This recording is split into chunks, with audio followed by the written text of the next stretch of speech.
How about now? Hi, there's sound now.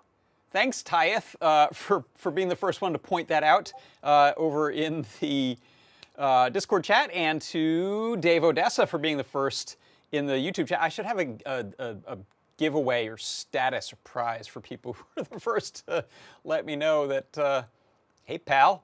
No audio, but now I think it's working. So hey, welcome to the show. It's me, John Park. This is my workshop, and it's you, the viewers and people over in our chat. Thank you so much for joining.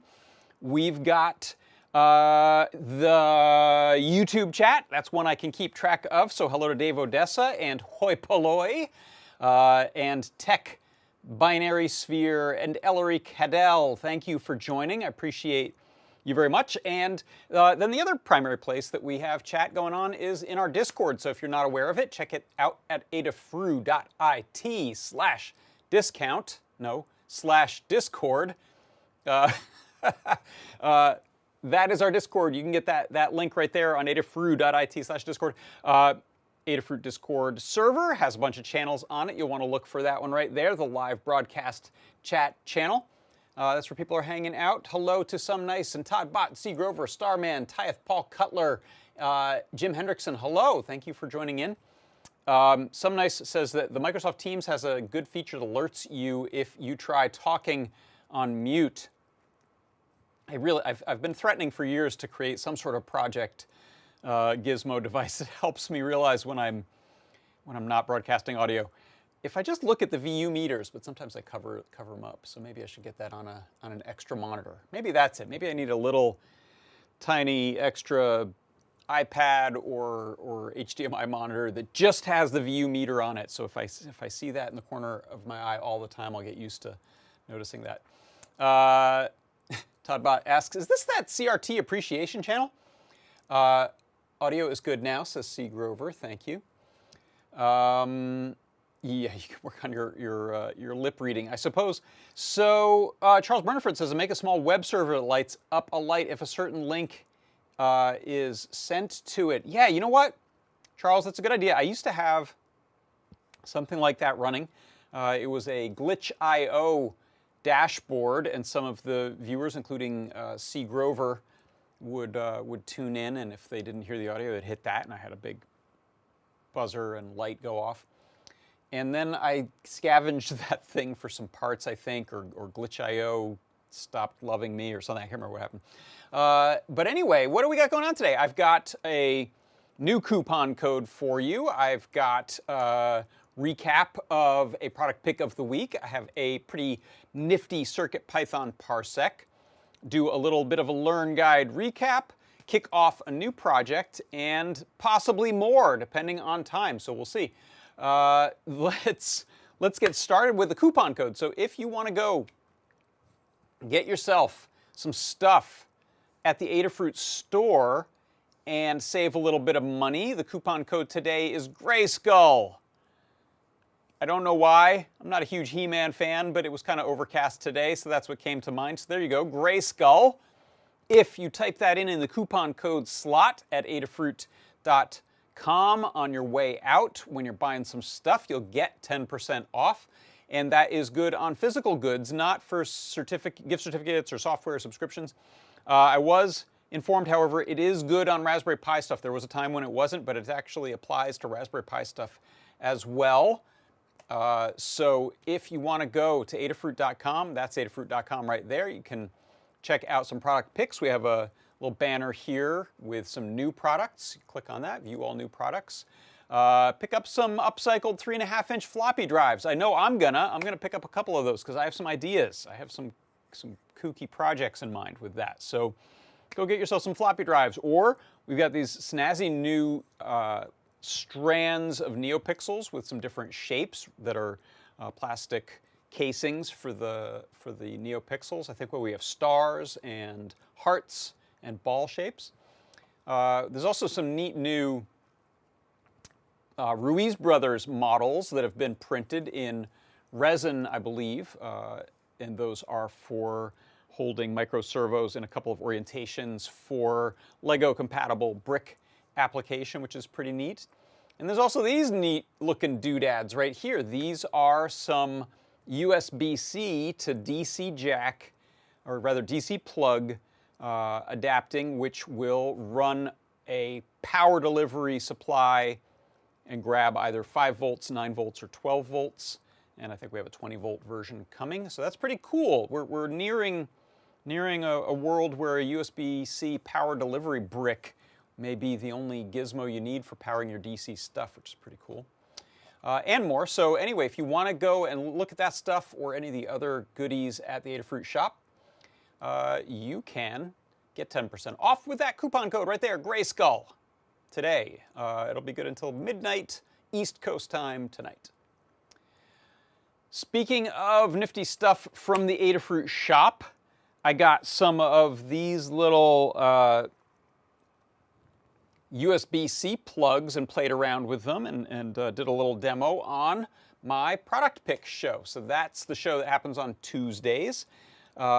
We give you a 50% discount on those if they're Adafruit products. We can't always have the margin with third-party things, but if it's Adafruit stuff, we usually try to slice that price in half. And I'll do a little demo, and here's a recap. It is the USB-C plug breakout.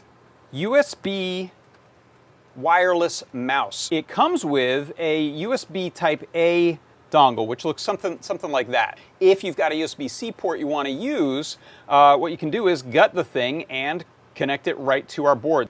The 4 little PCB contacts that originally went into the USB-A port, green for data plus, white for data minus, red for voltage, and black for ground. So I have those connections there going to my little board from the breakout. I can plug this into my computer. I'm just using a little extension there. So that's now plugged into USB-C, and you'll see my mouse cursor working on there, and probably a little easier to see is the fact that I can scroll using this wireless mouse. Hey, today it is the USB Type-C plug breakout. Yep, that was it. So let us know what you use those for. What kind of projects you have in mind for those. There's a lot of stuff with interconnection of like Cutie Pies to other things or featherboards to other things. You can plug those in right just like that, and now you've suddenly broken out the unbroken outable. The KB2040 is cool because it's got the USB plug broken out right on the board, but that's pretty much it. Most microcontrollers, if you want to get to the USB data, this could be a good way to do it, with sort of a non-destructive way to do it without having to remove much. So nifty little helpful product to have around. Next up, let's dive into a CircuitPython Parsec. CircuitPython Parsec.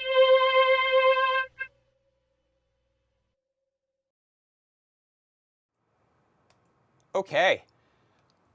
For the CircuitPython Parsec today, I wanted to talk about list comprehension.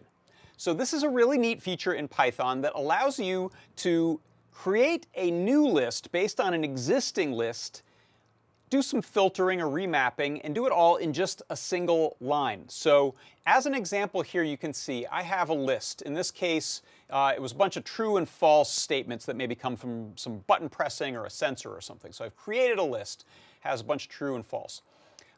If I print that original list, you can see here down in my REPL, it is a long, somewhat unwieldy list. And for small displays, maybe we want to convert that into just T and F.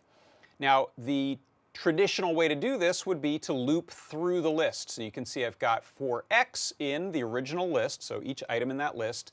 If the item is the word true, then I'm going to append to a new list the letter T. Otherwise, I'll append an F. That gives me this output here, new loop list, and it's a bunch of T's and F's. Very good. However, that with a list comprehension can be done in a single line. So this right here does exactly the same as all of that right there. So I have a new comprehension list, new comp list, that is, I'm going to convert something to a T if it exists, so that that item X is real. Otherwise, I'm going to convert it to a string letter F, and that runs through everything in that original list, and then I print that out. And then the final step here is just to make it really nice and neat. You can see I'm using a join command, which takes the list and it gets rid of the spaces and the commas in there, and that's how I get this TF blah blah blah list that's just a nice tight list. This came up because I was doing a project last week using my macro pad, and I wanted to print out the output in a neat form. So you can see here I've just got ones and zeros there, so those could also be T's and F's using this list comprehension. So that fit on the screen. Anything else kind of would blow right off of the screen. And so that is how you can do list comprehension inside of CircuitPython. And that is your CircuitPython Parsec.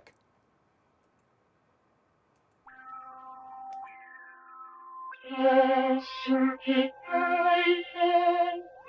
Parsec. All right, and I wanted to give big ups to Todd Kurt, for helping both with last week's code and just reminding me that I had said something last week about just peeling out this little bit of code and helping me present that in a way that I hope is easy for people to understand, but it's very powerful. I tend to, in a lot of my code, because I am not a CS person and I'm trying to make stuff as easy to understand as possible, I go for lengthier stuff, but this is a case where I can be easily convinced to want to go with the single liner, that single one line there, to do the list comprehension to make life easy in the code there. Let me bring that back up actually while I'm talking about it. Once you know what that is, let me bring this back here. You can do other things, like, for example, I'm going to get rid of this new loop list here. These could be graphical elements too, so I could use something like a bullet point for true and a period for false. I'll resave that, and now you can see my list from a bunch of true falses is going to turn into a bunch of dots and bullet points there. So that's easier to understand, almost like a Morse code kind of thing in your small displays that you might be using. And those can be other strings too. You could go from true and false to red and blue or whatever you want. It could end up being strings that are easy to understand, even if the incoming data is a little less easy to understand. So that's CircuitPython Parsec. All right. Let's see, next up, let's do a little bit of a recap on a Learn guide. So I'm going to head back over to the browser here, and we'll head up to Learn. And right here in the new guides, this is the new Doom keyboard guide that I put together. And you've seen me working on this last couple weeks, so it all finally came together just a couple days ago. And the idea behind it, you've probably seen. I'll play this without audio, so it's not distracting me. You can see here I've got a keyboard plugged into a computer. The computer doesn't have to have internet access, does not have to have Doom installed on it, or whatever the exe is that you want to run. I hit a custom button there that I added, and it is now running an executable file right from the flash memory of the embedded microcontroller. The reason this is possible with just a single USB cable is that the keyboard originally had one cable running from it that was just pretty much the keyboard. It is now going to our little super miniaturized USB hub that you solder wires to rather than plugging in, so it keeps it really, really streamlined and small. KB2040 is also soldered directly to that. No USB cables necessary, since we have the pads broken out for the two data lines, power and ground. And the flash memory on the KB2040 is enough to support holding this exe file and the WAD file that we need. And my extra button just runs a little HID script that tells the computer to go ahead and launch the code there.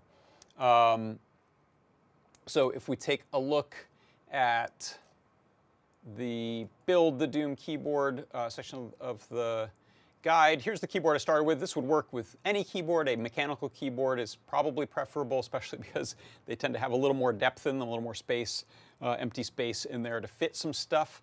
I wouldn't probably try that with one of these super, super slim Apple keyboards, but a nice big chunky keyboard works well. This is the circuit here, so you can see I've got my hub here, the CH334F 2-port mini hub, so it has an upstream connection that goes to the USB cable that's coming out. I have just the keyboard, which had a little plug I could reuse, and then I have the KB2040, so those are the two downstream things that are plugged into there. And then I'm also using this little Neo key as the add-on there. Showed some disassembly, disconnection, cord cutting and reuse, stripping and tinning. There is the hub mounted down in the base of the keyboard. I actually rested it there. I didn't mount it yet. At the end, I just used some Kapton tape to secure things. There's the keyboard connection, so reusing a piece of cable there. It is kind of a crazy keyboard, it's true. The wild thing about it is that it's got the number pad and function keys, but it's not super wide, even though it also has a trackpad on it, so it's a bit deep. But it's pretty good keyboard for this kind of stuff. And since it has the trackpad built into it and still functional, you could get away with it being the only thing you plug in. Once we've got the keyboard connection, I've created the connection from the Neo key to the KB2040, and I need a little more space to run that to the edge and up and out. There you can see the wiring for that. Do a little connection test before bolting everything back together. And then I did a bit of modification to the case. You could, if you wanted to, take a key and pull it out of use on the keyboard by cutting the traces on the PCB potentially and then wiring it, but I didn't want to do that. I wanted to keep all of the stock original keys in place, so I essentially marked the same hole size as the escape key, which happened to have space right below it, both in the case and the PCB was just kind of empty right there, so it was a good spot to go in. I drilled a couple corner holes and then used a utility knife to carefully gouge my way down to where I could pop it out, and then a file. You can see a photo there. I used a small file with a flat side and a rounded side, and did a little bit of beveling. It's not perfect, but it's close. I should have masked this before, by the way. I ended up scraping up the top side plastic and then trying to fix that with a little bit of sandpaper. Didn't do a beautiful job of that, so not sure why I forgot. But yeah, you should probably at least put some painter's tape or something over that before you start cutting. Fit the key in, and then what I did in this case, this can be kind of a tricky chicken and the egg thing, but what I did was used some double stick tape with a little bit of thickness to it. You could use double stick foam, or this is some of this 3M rubbery stuff. Place the key where I think it should go lightly, put the case top on, rearrange it, and push it down nice and hard. So once that's good, I was able to pull off the case and then left the tape in place, but I used some hot glue on the corners, which you can see here, to secure that to the board. So it's kind of a two-step process, but otherwise it can be a little bit tricky to figure out exactly where it should go. You could potentially try to use a scribe or something from the top, but this worked out pretty well for getting placement. And then hot glue, it's not going to go anywhere, but you could reverse this. A little rubbing alcohol will get underneath there, and you can pluck off the hot glue if you need to. So there it is in its case, and then I decided to create a little custom keycap. I found a Doom logo online, made a little Photoshop file, measured things, put some guides for myself to cut the diagonals, wrapped it around, and these are these relegendable keys that we have that make this sort of thing easy to do. You can see it fits in there. Oh, wrong one, sorry, let me grab this one. Oh, I'm a clicker, here we go. Back to the build page.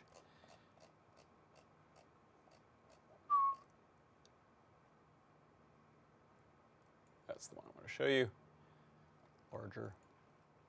So you can see that just kind of fits up in there over the stem base, and then we have this little clear cover there. I do have the red LED shining through, but really it's not going to shine through that paper very effectively, and it mostly shines around the bottom. One thing I mentioned yesterday on the show and tell with Liz was I used this Kale Blue key switch because we sell that as a one single key. In case this is the project you're making, you only want one key. However, if you don't mind getting a few extras, you could buy our 12-pack of half-height Otemu MX compatible keys, and that would get the height down a little lower, which would be kind of nifty. Bring it closer to the height of the original escape key that's sitting right above it. But there's no missing this one. And then I've got the code here. We have a little project bundle. I have links for the Doom. It's zdoom.exe, which is a very compact Doom, useful for this kind of project. And a link to, I think it's called Squashware Doom, and it is a WAD file, which is essentially the game file that the exe calls to play, that has been compressed a whole bunch and made really small. I just have the shareware version linked there so that no one gets in any trouble. But you can follow the links in the guide there.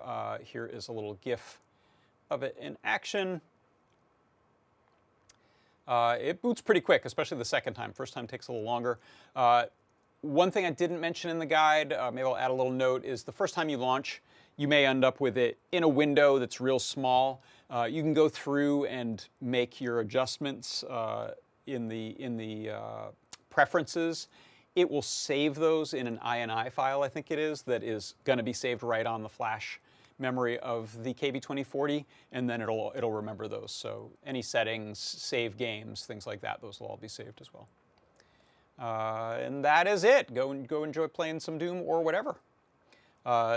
Someone mentioned yesterday that it's kind of like a rubber ducky in that sense. You could use this method to launch pretty much any code that you want right off of the flash drive. So keep it safe and legal. Don't do anything that'll get you in trouble, but this can be a launching off point, even if you don't care about playing Doom off of a keyboard. Kind of a neat way to have some tools that come with you that are built right into the device. You can still navigate to that drive, so this is also a way that you could have some diagnostic tools, those kinds of things. If you're doing IT and you need to just walk up and plug in, this will give you access to some tools that are small enough to fit in the flash there. Or you could go up to the bigger 4-port hub and then have a USB thumb drive in there as well as an additional source of stuff to pull from. All right, and yeah, so that's the Doom keyboard project. Doom. All right, let's see. Next up, someone found a good Doom guy GIF there.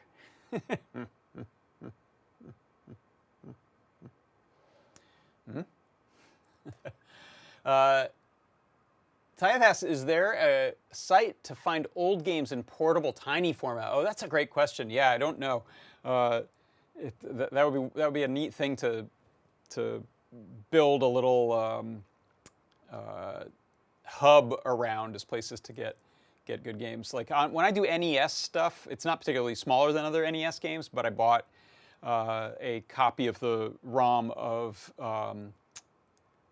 Tiny Mages, which is a great NES game. It also means I own it, so I'm not stealing anything. And when I show stuff off on NES emulators and things, I often use that. So yeah, there's a good reason to look for cool small versions of things. I like that. I like that question, Tyeth. Good question. And once again, I'll thank Tyeth for coming up with this PowerShell script that is right here in the code. This maybe actually, Tyeth, if you want to explain that sometime in a little call out in the guide, that would be cool, because this launches the copy of the exe in the listed path there without needing the drive letter, because that could be different when you plug into a machine. So Tyeth came up with some great clever code here to allow this to be drive letter agnostic, which is great.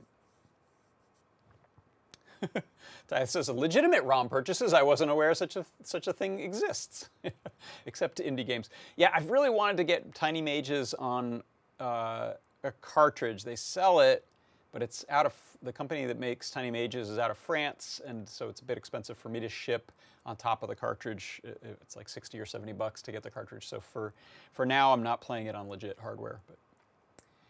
But thank you. Yeah, Tyeth, it says in the chat they'll string together something to explain that. PowerShell, super helpful. Appreciate it. Okay, let's see what else. We've got a bit of a project kickoff I wanted to show. So yeah, you know what? I'll just do this over here too. I don't know if, depending, we might not even get over to the workbench today, sadly. But so there was a request from Lady Ada to put together a USB host gizmo that can list the hex code of keys that are typed into it with a hosted USB keyboard. So just knowing what the hex code is useful for some troubleshooting. And so the idea here is that we have a Feather, and this one's a Feather ESP32S2 with a TFT display on it, and we have a USB host shield. This could potentially be the RP2040 host, which does it in PIO and a separate display. I'm happening to do the display and the microcontroller are one, and then the MAX3421E USB host is its own Feather wing there. So you can plug in USB devices like mice, gamepads, keyboards, and it can give you host descriptor information, and it can also give you things like what have you pressed. So let me demo this first so that you can see what just the output is in the serial, and then I'll see if I can put the different code on it to show the host descriptors. So let me to this view of the world. So here you can see I've grabbed a separate keyboard. So the keyboard that I'm using for live streaming is this one. I'm leaving that one out of this. This is a cool little keyboard that one of my daughters has that I grabbed because she's off at college. So I plugged it in here.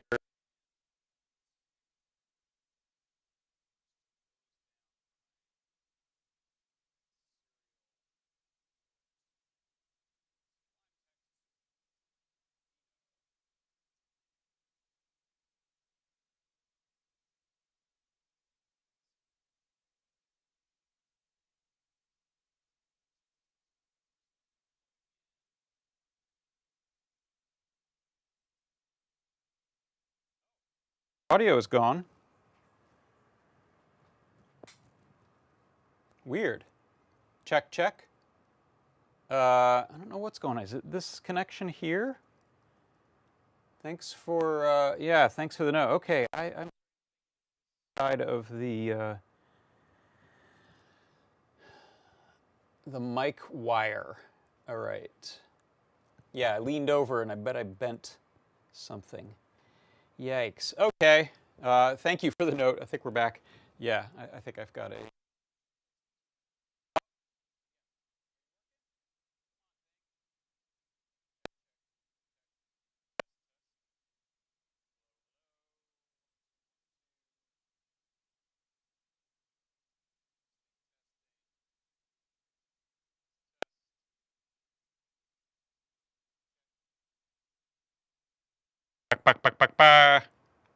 No sound. All right, now it's back for a moment. I'm going to carefully set the mic back down there. Okay, yeah, I think I'm dealing with a hardware failure. Okay, we have sound. I'm going to try to stay mostly still.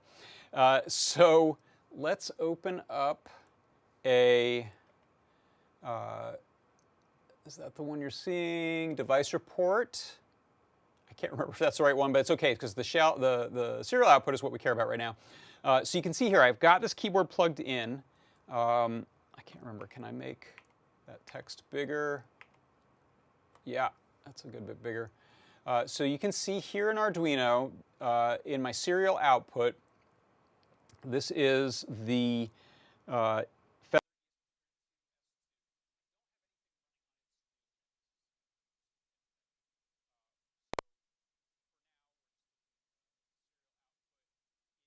oh no!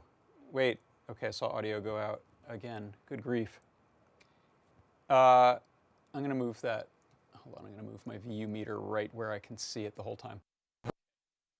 So you can see here we've got the HID report showing 6 zeros. So these are hex. Oh, okay, we're back. I'll do this real quick. So you can see as I press keys, we'll see different codes lighting up on there. So that is what we're going to end up putting on the screen. And then if I can do this without moving too much. And by the way, Lamore asked for 6 key at once, which this will do. And now I'm going to live dangerously and unplug the keyboard and plug the Xbox 360 controller and see if this actually gives us anything in that report. If it doesn't, okay, I'm going to switch the code on here. Okay, so it noticed that something new is plugged in, and I'm also going to power cycle it because sometimes hot swapping doesn't work very well here. So here's the 360 controller. Okay, yeah, it's just giving us some info about what has been mounted. Interesting. Now what I'll do is I'm going to put this feather into bootloader mode. Let's go boot.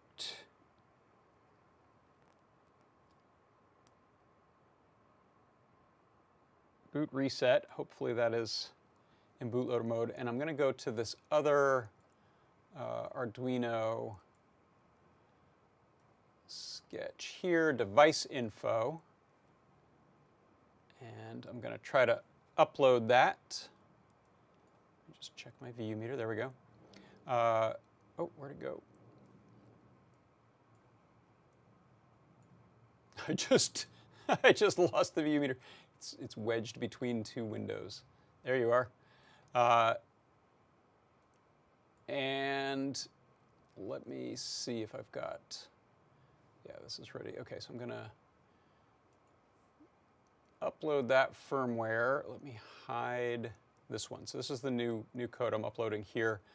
This one gives more of a device report when something is plugged into it. I may have to plug and unplug. We'll see. Yeah, sorry about the sound problem there that people are noticing. I have some either a lavalier mic to replace or some other problem, but we'll see. Okay, so the code has compiled and is uploading to this feather here. I'm going to move the keyboard out of the way without hopefully destroying my microphone.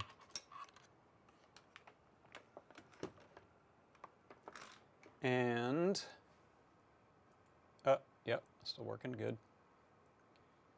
I have to be very, very still. Dave Odessa, you're right, I have gremlins in the workshop. It is confirmed. All right, that's taking a long time to upload. Oh, it failed the upload. I don't think I actually properly got it into bootloader mode. Let's try that again. It is hard on this one. The buttons are tiny. Okay, so boot, reset, boot, and I'll re-upload that. It's hard with the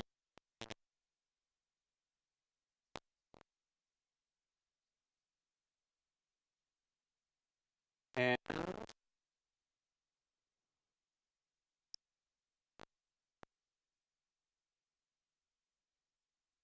I get sometimes the joy of Python being compiled, being real time versus compiling stuff in advance like this, because it's definitely a slower iteration process. Okay, waiting for upload port.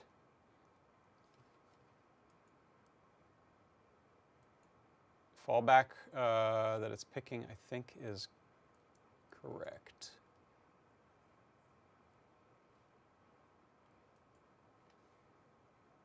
Nope, it wasn't. Okay, let me see. I've picked what I think might be the right one.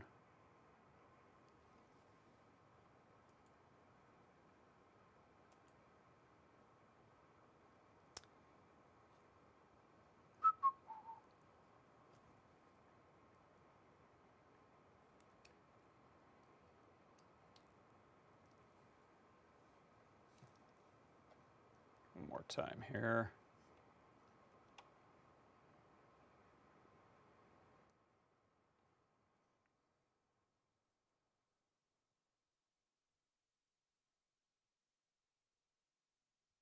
This is, by the way, using Tiny USB, which has dual mode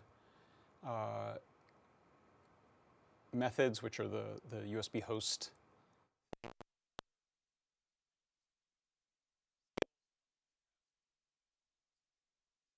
Oh, the mic. All right, you're back. Oh boy. I hope this isn't crazy noisy as well and crackling. All right, we'll let this try one more time. Waiting for upload port. Gonna find it. Okay, that's a good fallback. That's the correct port there. Thanks, Charles Brennerford. Yes, gone again. I'm watching it now with like a hawk, the view meter. Oh, good, it's uploading. Okay. And then let's go hit reset here. Oh, it might not. Yeah, this could be a bust.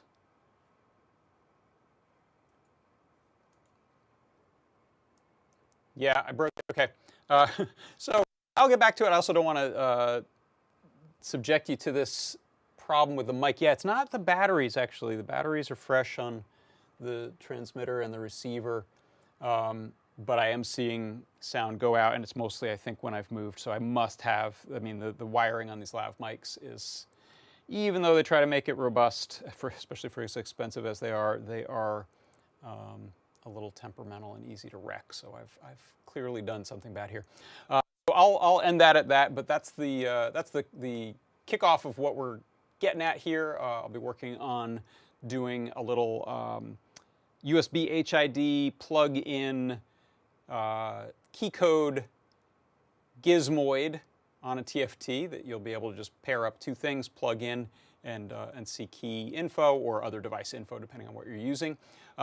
General idea is also based on a playground item that Sam Blenny posted. I might have mentioned this before. Let me open that. Where did I put it? Right there, yeah. So if you go up to Learn Playground, Sam Blenny, he's got a few here that are using USB HID. I like this one, the TFT Gamepad Tester. This one he designed, I think, for X input devices, so it's a little more specific. This project was the inspiration, but what Lamore needs is something that gives out key codes as you type. So that's going to be the inspiration for it, but we'll veer off into a slightly different direction. Okay, before I go, as long as you can still hear me, or even if you can't, if you can read that, that's your coupon code for today. It's Gray Skull. Go ahead and type that in the coupon code slot on your way out. You can head to Adafruit to check out some of the neat stuff in the shop, and you can also always go and type in /free at the end of Adafruit.com to see the goodies that you can get at different price points. We've got $3.99 or more, you get the Circuit Playground Express. $1.99 or more, you get free UPS ground shipping in the US. The $149 or more, you get the KB2040, and $99 or more, you get the coaster, and those stack. So you'll get all of them if you go up to the 300.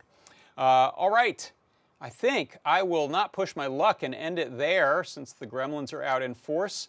Thanks everyone so much, and I will see you next time for Adafruit Industries. I'm John Park. This has been John Park's Workshop. Bye-bye.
Thank you.